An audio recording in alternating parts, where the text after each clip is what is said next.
Started in the industry, coal industry, in 1968 when I was 15. So it was 18 when I first went down the pit. Still comparatively young.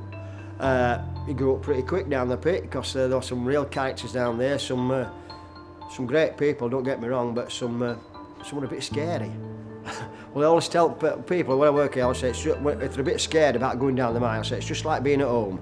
It's mucky and full of strangers. I don't tell wife that. It's dark, obviously. There's areas where you can't see the finger at the end of your nose. In certain areas when we do that, when we take the children down the pit mainly, they love that. It will be proper dark, dusty, hot, and a lot of the pits were really, really hot.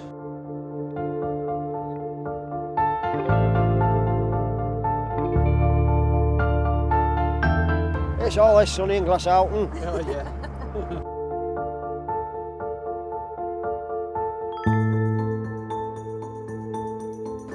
Yeah, Glasshoughton opened, well, they started developing it in 1860. I think it started producing in 1870.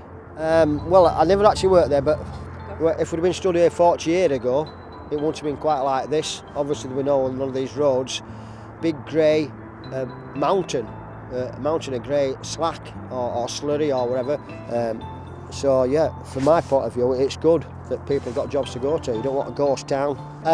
A big giant butterfly would be like the Angel of the North, I suppose, or we could have the butterfly of West Yorkshire. I don't know. It depends how big it is. I'm not sure how large it's going to be, but it'll be an attraction, won't it?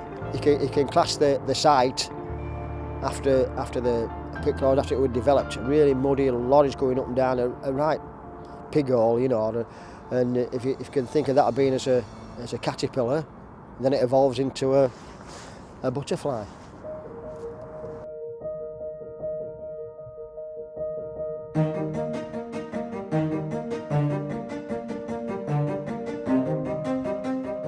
Well, we've been developing at Glasshoughton for nearly 20 years now, and a couple of years ago Mike expressed an interest in purchasing some land in the area, and then he decided that he would consider Glasshoughton for his relocation. And I arrived at his office with a whole sales spiel. 5 minutes in, he proceeded to put a plastic butterfly on the desk. He was like a breath of fresh air.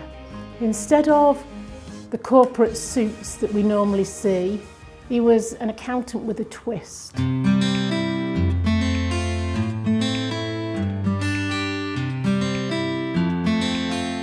So when we started, the site looked like this. You can see it was circa 335 acres, and it extended to the south around all the former tip area, and then to the north of the railway. This is the railway that goes through the middle.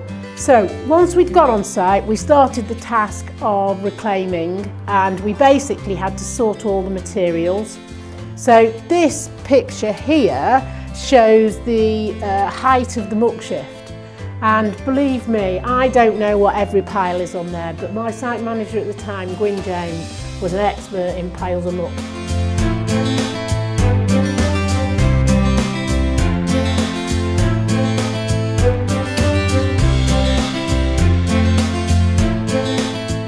We've got the big cranes in now, as you can see behind us. They're the 225-ton cranes, so hopefully we'll have them running by the end of the day, which will then mean that the machine installation, the green Engel machines that we've got there, we can start building them properly. We can put the robotics on. One or two challenges outside with the yard area.